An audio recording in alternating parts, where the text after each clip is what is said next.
بسم اللہ الرحمن الرحیم۔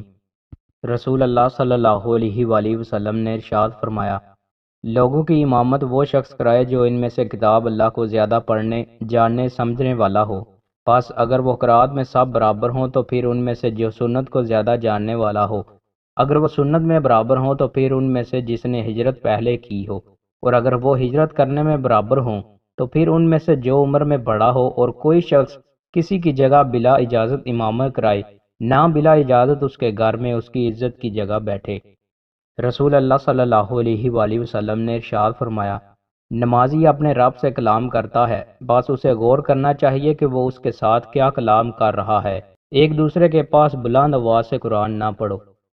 رسول اللہ صلی اللہ علیہ وآلہ وسلم نے ارشاد فرمایا، جو شخص ظہر سے پہلے 4 رکعتوں اور اس کے بعد 4 رکعتوں پر دوام اختیار کرتا ہے تو اللہ اسے جہنم پر حرام قرار دے دیتا ہے۔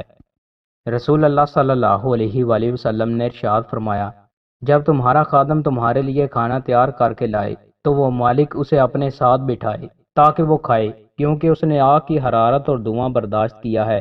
اگر کھانا کھانے والوں کے حساب سے کم ہو تو وہ اس میں 1 یا 2 لقمے اس کے ہاتھ پر رکھ دے۔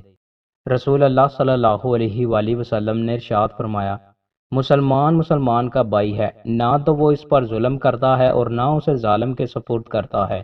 اور جو شخص اپنے بھائی کی حاجت پوری کرنے میں لگا ہو تو اللہ اس کی حاجت پوری فرماتا ہے، اور جو شخص کسی مسلمان کی کوئی پریشانی دور کرتا ہے تو اللہ اس سے قیامت کے روز کی پریشانیوں میں سے کوئی پریشانی دور فرما دے گا۔ اور جو شخص کسی مسلمان کی پردہ پوشی کرتا ہے تو روز قیامت اللہ اس کی پردہ پوشی فرمائے گا۔ رسول اللہ صلی اللہ علیہ وآلہ وسلم نے ارشاد فرمایا، جس میت پر 100 مسلمان جنازہ پڑھیں اور وہ تمام اس کے حق میں سفارش کریں تو اس کے حق میں ان کی سفارش قبول کی جاتی ہے۔ دوستوں، مزید اچھی ویڈیوز کے لیے ہمارے چینل کو سبسکرائب لازمی کریں۔ بہت شکریہ۔